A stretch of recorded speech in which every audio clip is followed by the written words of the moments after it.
ಎಲ್ಲರಿಗೂ ನಮಸ್ಕಾರ. ಸ್ಪರ್ಧಾತ್ಮಕ ವಿದ್ಯಾರ್ಥಿಗಳಿಗೆ ಗುಡ್ ನ್ಯೂಸ್. ಕರ್ನಾಟಕ ಸರ್ಕಾರದ ಕಂದಾಯ ಇಲಾಖೆಯಲ್ಲಿ ಖಾಲಿರುವ ಗ್ರಾಮ ಆಡಳಿತಾಧಿಕಾರಿ ಹುದ್ದೆಗಳು 505 ಹುದ್ದೆಗಳಿಗೆ ಈಗಾಗಲೇ ಅಧಿಸೂಚನೆ ಮತ್ತು ಅರ್ಜಿಗಳನ್ನು ಆಹ್ವಾನಿಸಲಾಗಿದೆ. ದಿನಾಂಕ 11/7/2026ರಿಂದ 30/7/2026ರವರೆಗೆ ಕೊನೆಯ ದಿನಾಂಕವಾಗಿರುತ್ತದೆ.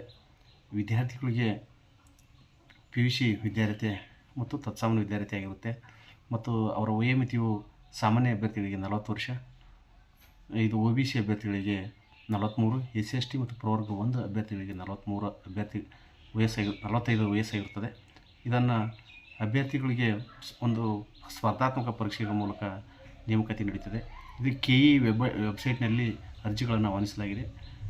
ವಿದ್ಯಾರ್ಥಿಗಳು ಪರೀಕ್ಷೆ 1 ಸಾಮಾನ್ಯ ಕನ್ನಡ ಮತ್ತು ಸಾಮಾನ್ಯ ಜ್ಞಾನ ಎಕ್ಸಾಮ್ಗಳು ಇರ್ತವೆ. ಇದನ್ನು ಎಲ್ಲರೂ ಸದುಪಯೋಗಪಡಿಸಬೇಕು. ಸದುಪಯೋಗಪಡಿಸಿಕೊಂಡು ಅರ್ಜಿಗಳನ್ನು ಕೊನೆಯ ದಿನಾಂಕದೊಳಗಾಗಿ ಅರ್ಜಿ ಸಲ್ಲಿಸಿ ಮತ್ತು 31ನೇ ತಾರೀಕು ಶುಲ್ಕ ಕಟ್ಟುವ ಕೊನೆಯ ದಿನಾಂಕವಾಗಿರುವುದರಿಂದ ಎಲ್ಲರೂ ಸದುಪಯೋಗಪಡಿಸಿಕೊಳ್ಬೇಕು. ಧನ್ಯವಾದಗಳು.